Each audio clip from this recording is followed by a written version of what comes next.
Welcome back to the Act Two podcast, a podcast for the real-life working screenwriter. I am Tasha Hugh. And I am Josh Hallman. And we're sort of back. We're back. Sick. We're ish. We're real sick. But I think we're ish. 90%? I'll see for myself. I'm in the 90 percentile. Congratulations. I am in the figuring out what I am tile. That's still not great. But we're here. Thank you for joining us. Act Two, if you don't know, is a network and support group for the everyday working screenwriter. This podcast is just one of the things we do, so thank you for joining us here. Another thing we do is our Patreon, so check that out on Patreon Act Two. Please remember to subscribe to the podcast. That way you don't miss out on any of the alerts of what we're talking about next. You can also DM us if you want with questions and topic suggestions, or I don't know. If you want to complain about the podcast, that's also a good place to do it rather than publicly. Bring it. And you could do that at ActTwoWriters@gmail.com, all spelled out, or on our Instagram and Twitter at ActTwoWriters. I'm Story Thursday on Instagram and Tasha 3.0 on Twitter. I'm Joshua Hallman on Twitter. Josh Hallman on Instagram. You know what? I was saying this right when we got on the podcast. It was like I haven't seen you in a long time. Yeah. There's a lot of behind the podcast scenes. Behind the podcasts. We haven't seen each other. It's been a while. It's good to see your face. You look good. Thank you. You've been traveling. Yeah. Which is going to tie into this episode. But then you and I somehow managed to get sick, basically at the same time. Yeah, it sidelined us. Yeah. And so we haven't really been podcasting. And it's just, it didn't feel right. The worst thing about when you stop doing something is when it starts to feel like normal not doing it. And then you're just, it's like writing. When you just stop writing, you just stop writing. And then it's like a hustle to get back into it. Yeah, it is definitely an inertia thing, and you better pick the kind of inertia you'd like to have. At any point where you we're done with the Act Two podcast? No, never, not once. Okay, me neither. Because we both podcast while pretty sick. Mm-hmm. And we just accepted that, of course we're going to do that. Yeah, no, we'll be back. Podcast comes first. Always. You know how they're like, God, family, God, football, family. It's like podcast. God, podcasts. Oh, before I forget, Tasha, everyone listening to the podcast, this week is Tasha's birthday. Ah, you go ahead. Happy birthday. And no, I say it. Happy birthday. Thank you. Everyone wish Tasha a happy birthday. That's all. Josh. How's your June been? It's been pretty great. You guys, I guess this is like a this week writing. You guys, for June Fun Month is a thing that I invented after a really bad breakup. I'm sorry. I didn't know that's what the origin was. Sorry, I was taking a sip of water. Literally this bad? Yeah. No, because I left this relationship. I was like, I don't even know. You know that my life is all movies. You know Runaway Bride? Of course. Okay. In Runaway Bride, she leaves a relationship and she realizes she doesn't know what kind of eggs she likes. She likes scrambled, fried. She doesn't know. So she lines up a bunch of plates and tries them. And that was me after this relationship. And so I was like, fuck it. I'm going to just do whatever I want, and I'm going to celebrate me. Wow. Figure out what I like. And so thus was born June Fun Month, where the month of my birthday, I learn new things, all the things I've been putting off because I'm too busy or it's too expensive or whatever. I just do it. So I've been to a bunch of escape rooms. I took Paul to Ethiopian food for the first time. He's never had it, which was cool to experience that with him. And I learned how to make pupusas. I'm going to learn how to make pasta. Wow. We got stuff to do, man. Got to live your life. So were you broken up with in May? But like February. Oh, wow. So you were like, I'm pissed. Yeah. I'm going to give this a few months.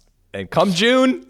I think those few months were like, oh God, my life is over. What do I do here? Yeah. And then I was like, this is what I fucking do. Oh, that's a perfect, that's a few months. Yeah, that makes sense. Yeah. I'm all for June Fun Month. I thought it was birthed out of a birthday. Like, you're like, oh, No, it's my see, birthday. I know, and I hate like telling people about June Fun Month because they're like, "Oh my god, like how much ego do you have to celebrate a whole month for your birthday?" But no, it's born out of trauma, Trauma month, as all good things are, and it's great. I highly recommend.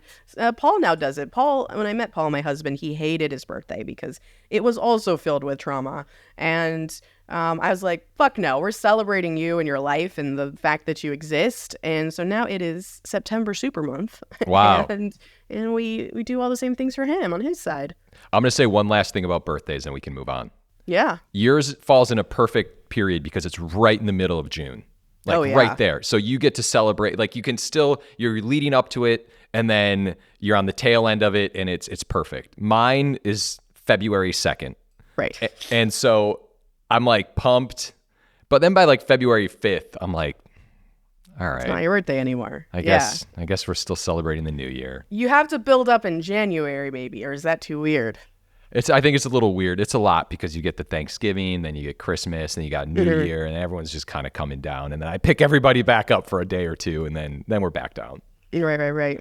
So anyway, Tasha, before we get into things, I just want to have a quick chat with you about summer movies.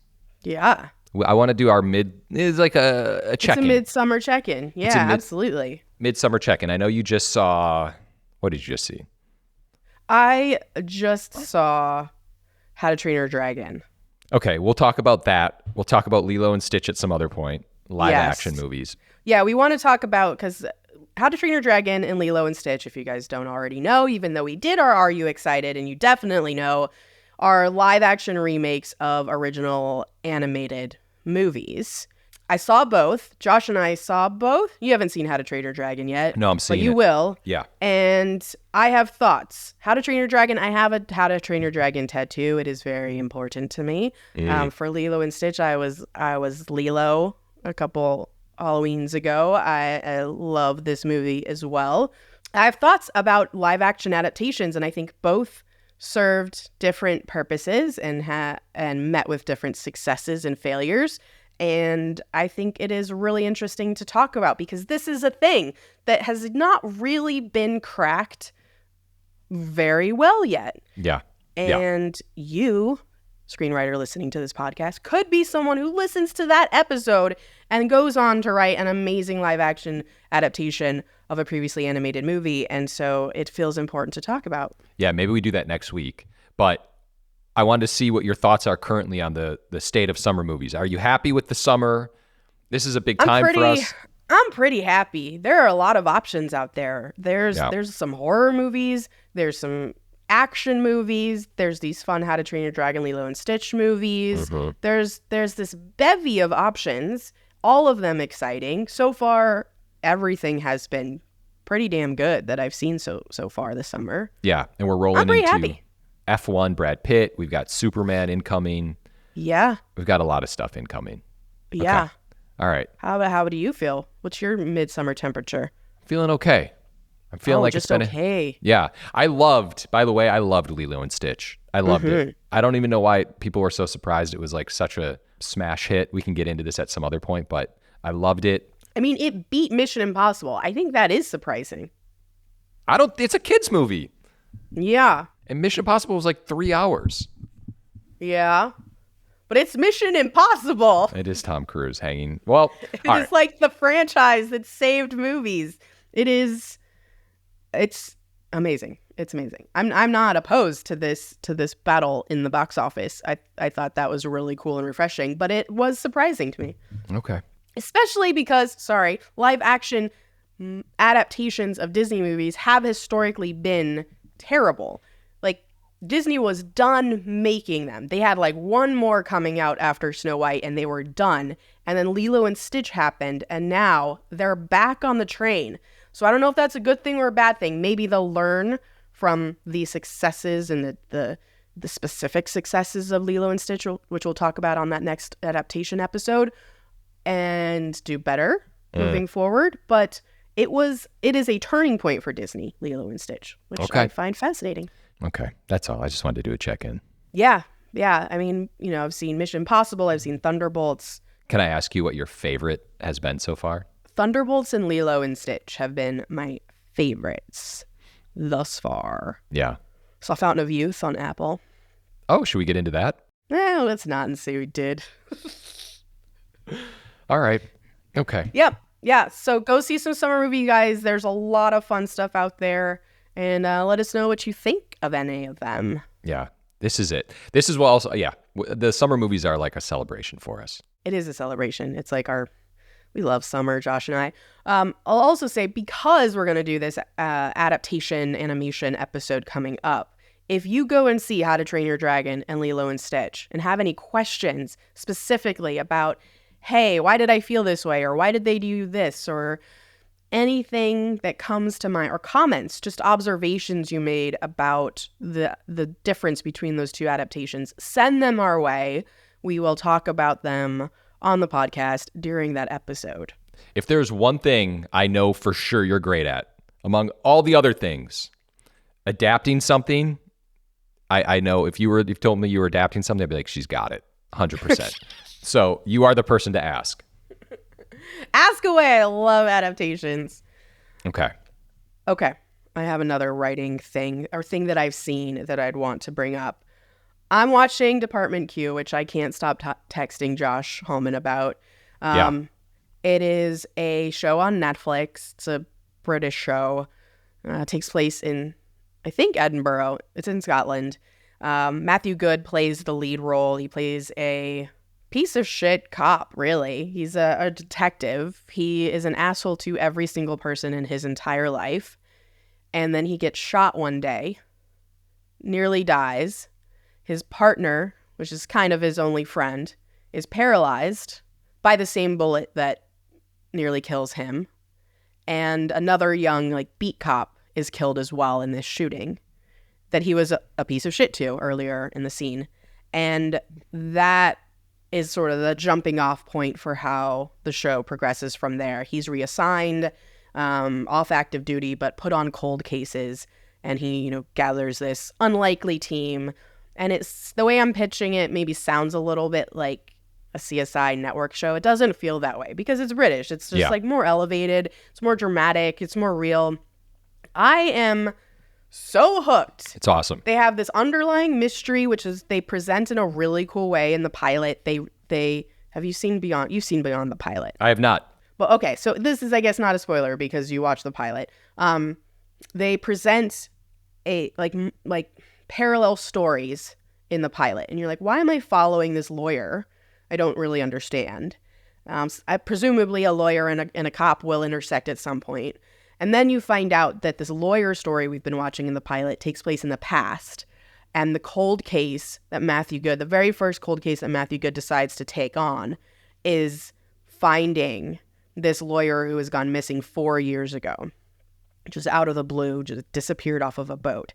And now I'm invested in this lawyer woman because I saw her in real time, which I think is a great way of presenting that story. I don't feel like I've ever seen that before. Yeah. It's an interesting point. Yeah. That show was recommended to me, and I was like, never heard of it. I was like, I have no idea. I think you and I talked about it, and we were like, we had I had never heard of it until you mentioned it, and then it popped up on my Netflix because surveillance. Oh, yeah, Netflix, the algorithm. And then I watched it. It was one of those shows where I was like, holy shit. I hate that more people aren't talking about it because it feels like a really cool show, but it's awesome. I love you just explained it so well. I love how elevated it is, and it's great.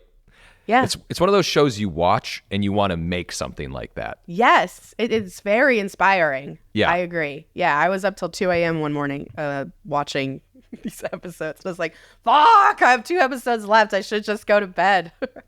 So you're done? I have 1.5 left. Oh, you have 1.5 left. Okay. Yeah. All right. We should talk. Yeah. We might do maybe a little Department Q breakdown. I would love that. Okay.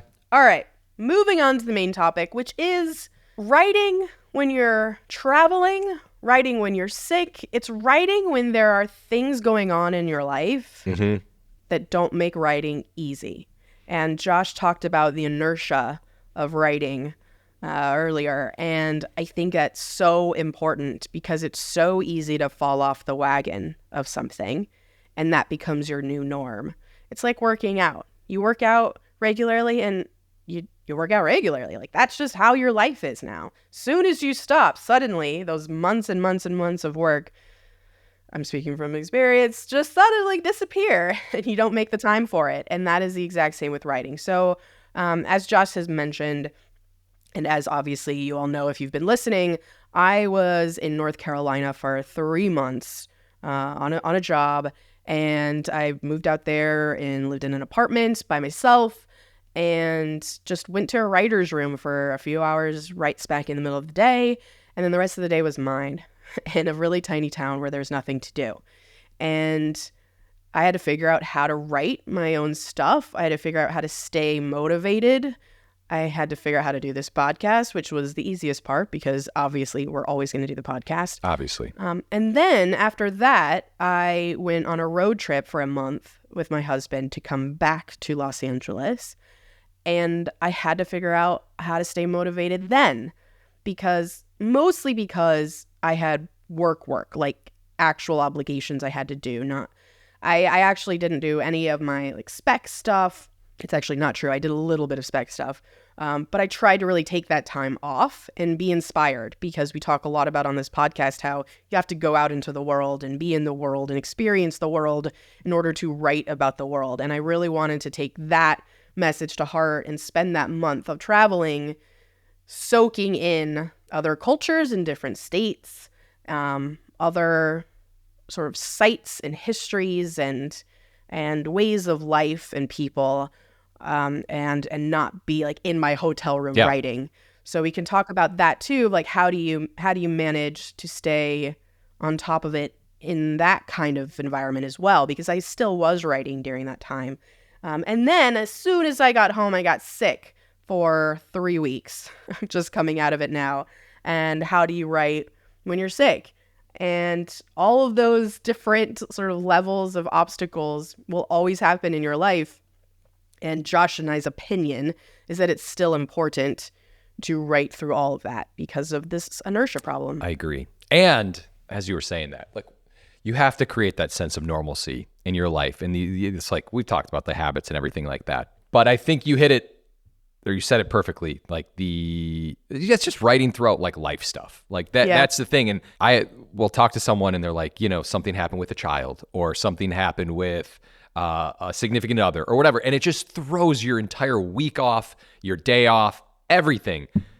And when you get out of that flow, man, it is so hard to get back in it. And then if you have a day job where you are just freaking tired, you can't write during the day, you come home, all you want to do is relax, but you need to write. And then like maybe you take a day or, time off or something. Then before you know it, it just adds up and you don't end up doing it. And it drives me nuts. It's dangerous. It is so dangerous. I got sick.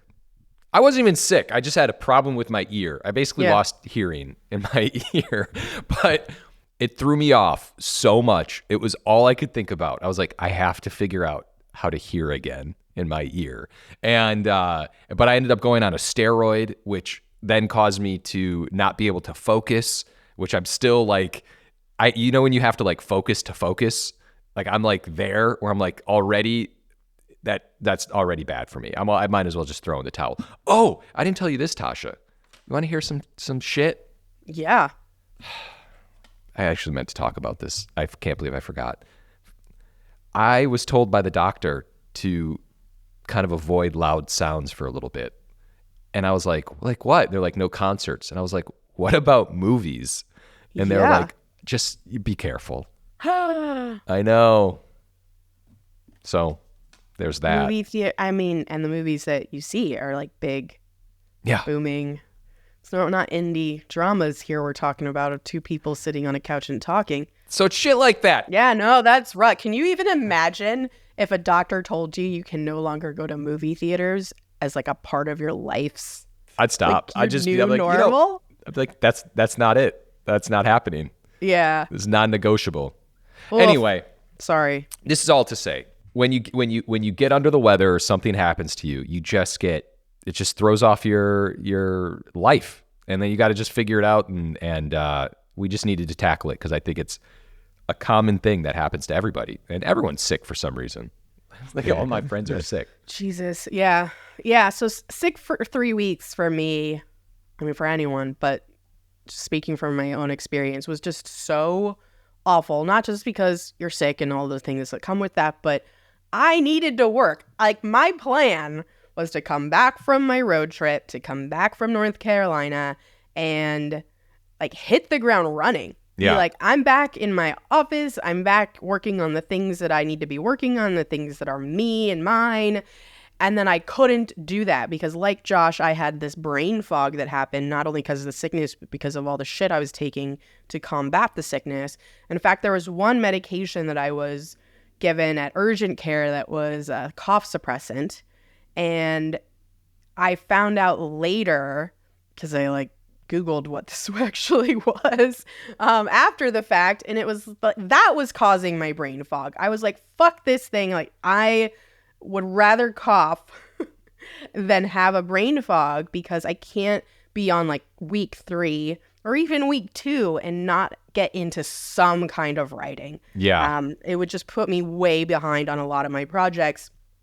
And I was finding that in my work where I have to like go into edits and watch episodes of shows and give actual feedback, I was like struggling to concentrate. What is this about?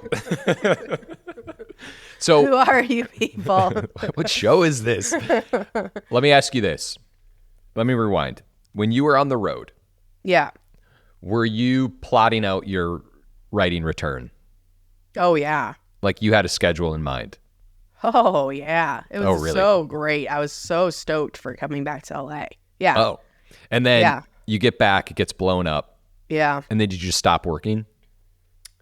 I couldn't work. I couldn't, because the stuff that I have to do requires a lot of brain work. It's literally starting from page 1, blank page, starting 2 new movies. And if I was revising, maybe I could have figured out a way to make that work within those 3 weeks. Yeah. But starting a script from scratch, absolutely not. So I had to put those off and find something that would take way less brain work. And I would say for that first week, I don't want to pretend like I was working during sickness and there's always a way. There was not. I was on the couch, zoned out, like barely even able to watch things for work. Like turn on a show that would like help me in some way. I need to just not think about anything and try and like sleep and rest. After that first week of awfulness, then I could start doing like small things. If it was like anything like writing adjacent was what I was trying to get knocked off my list. So if it was like, look into this, I don't know, like look into how Navy SEALs arrive by boat. Sure. If they're going somewhere. That's something I could do because I could Google that and just like vaguely read about it until I got tired. Or if it was, I couldn't read, so that was rough. Like I couldn't read a book or anything. This is terrible. I know, but I could like do bullet points of something. Like I have new ideas, right? And I want to present those new ideas to my managers. So I can do like a bullet pointed list of like what this story could be. And it doesn't have to be really good. It's just sort of stream of consciousness, bullet points that I could do. So I think like the lesson of how to work when you're sick is what can your brain handle and for how long, and look at your to-do list, which is why to-do lists are so important, and figure out like what you can plug in there so that you're still carving away at things that make your momentum fill forward. Yeah, it's interesting you say that because I just spoke to a friend who works in the industry, but he's working on, he works in production, but is also a writer, and he's on a job. He's out of the country and basically was telling me how hard it is. He's like, all I want to do is work or write this spec he was working on. And he was getting notes from his manager. He's kind of coming towards the end of it. The point of this is he was having no time. And he was like, dude, I'm slammed for time. He's on set from this time to this time. Then he also had a family and the time change and everything. And that was the exact conversation we had, was like, just whittle it down to the smallest, like instead of thinking the big, like, I'm going to finish this script this week. It's like, I'm going to finish 1 page today and have to be content with it because that's all I can carry right now. But you have to like just make the forward progress, even if it's minimal. And like on a normal week, you'd feel like terrible about doing that. Right. I think that's the way to go about doing it. And like what you were saying, it's like bullet points, generate, like even if it's like generating new ideas, I feel like as a writer, those things are helpful for you because it makes you feel creative and it makes you feel like you're actually getting something done, as opposed to just like sitting, doing nothing, not moving. The idea of just writing a scene and being okay with that, if you are in a situation like this, I think is a really great idea. It's a really great idea because usually you think in terms of multiple scenes as you string them together, but finding a scene that's manageable and writing it is a great idea. So let me ask you this. When you were telling your reps and any producer or executive that you're like, I can't do it, were they understanding or no? No. But I've stopped giving a fuck about that, I think. And literally just this year with this trip, I think I've stopped giving a fuck about that because particularly with the road trip and getting to do that with my husband and my dog and, you know, remembering life's priorities. Sure. I voted to take care of myself first so that I can be on my best foot forward to work. And I know I'm not a slacker. I know that when I do work, I work really, really hard and really successfully at working hard. So I allowed myself to be sick, but I did have a conversation with my reps while I was sick. It was just a call we had scheduled, like a team meeting of, hey, Tasha, now that we're back in LA, what do we want the year to look like? And what job should we be going after? And they're like, we want to set you up on all these meetings and can you get this thing done by the end of this week? And I was just like, I'll do my best, but no, probably because I'm sick. Yeah. And they're like, okay, well, there was no like, I'm so sorry you're sick. Like, please take care. Please sleep. And like, let us know how you're doing afterwards. It was, all right, well, like, get this done when you can and get it done quickly. We still need it. Like, just because you're sick doesn't mean, because that's how they are. That's how a lot of people in our industry are, is you're sick and you're like, okay, well, when are you coming back to work? Or can you work through this? I mean, there's so many people that I have met that would take producers, agents who would take meetings, take Zooms while they're sick in bed. They're in bed sick and they're fucking taking a meeting with me. And I'm so mad at them because I'm like, this is not important. You can give me notes when you're well. You have a family. Like, fucking cool it. Cool your jets. Can I say that this is something that I love about the entertainment industry? I know you do. I've got problems. You have problems. It's like when I see people who are just like on their deathbed doing notes, I'm like, fuck, that's how I'm going to be. That guy's so cool.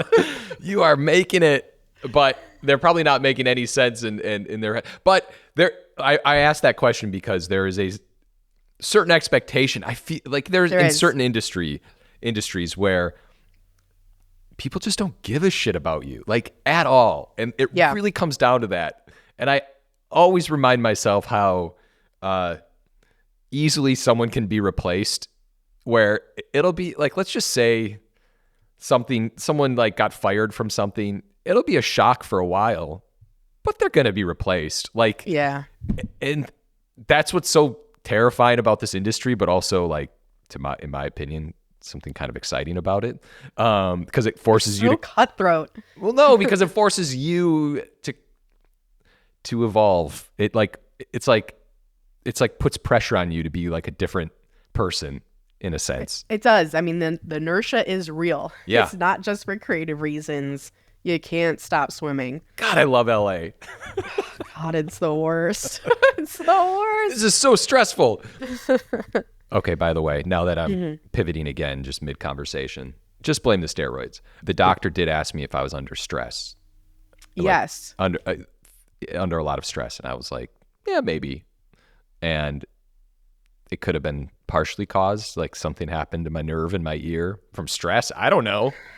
Does stress just do everything to everyone? Stress does everything to everybody. So yeah. So take that into consideration when we talk about inertia. I mean, that's why when I'm sick, I am not feeling bad about not getting things done. I think I feel more like, God damn it, I'm so pissed that I'm falling behind. And I do get antsy to work because that's just who I am. I love working. And if I don't have that part in my life, even if I was, I don't know, like I retired for some reason and was just writing poetry, like I feel like I would be antsy to get my poetry done because I just love writing so much. But even then, like, again, this trip, perspective, where we are in the world, life. I have people in my life who are also like really, really sick. And it's just, life's too short, man. Yeah. Life's too short. To work on writing and not enjoy it, what is the fucking point? So get yourself healthy. And that's why I get pissed off at people. Every time someone's sick and they're emailing me, I'm like, I'm not replying. Go to bed. Just go to bed. I am forgiving when people are not feeling well. Deep down inside, I think it's somewhere. It's okay. I don't think you are. Okay, well, maybe it just depends what it is. Although, to be fair, I do need you to be this way in some ways because Josh and I, when we were sick, we'd both check in on each other, less about like, how are you feeling today? And more like, how many pages did you write today? Did you get any writing done today? And I'd be like, no. I'd be like, oh, fuck. So, we keep each other accountable that way as well. And it's good to have a buddy that's a little crazy. There was one of the days I locked in and I just sat in the back of at my house. I just wrote and I felt like, I was like, am I feeling better? Like, is this the cure? Yeah, could be. Let's talk about the road trip too. So that's like vacation time, basically. Like, how do you write when you're on vacation? Josh, you write a lot when you're on vacation. You're not going to believe this, but I'm getting better at not writing on vacation. That is impressive. I know. I'm proud of you. Thank you. I you know what I do on vacation? I have a added benefit that I'm kind of an early riser. And so I'm up before people and I'm just sitting there. And if I'm just doom scrolling on my phone, I'm like, okay, I'm wasting my time. I'm going to go write. And so on vacation, this ties back to what we were talking about. I'm a little bit more like, I'm just going to get 2 pages in, or I'm going to get 2 hours in, and that's it. Like, my family can think I'm walking on the beach or wherever I am, which I probably should be doing.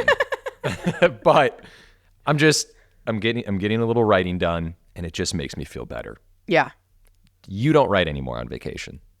That's not true. Okay, I Is was that true? testing you. No, I don't know. I don't think that's true. I don't think so either. I'm pausing because I don't have the thing that you're talking about, which I love, and I wish I had, of waking up before my husband does and like going down to the restaurant or whatever and writing. We pretty much wake up at the same time. That's the married We're on the clock. same schedule. Yeah, exactly. So that means our day starts at the same time and now we're just moving.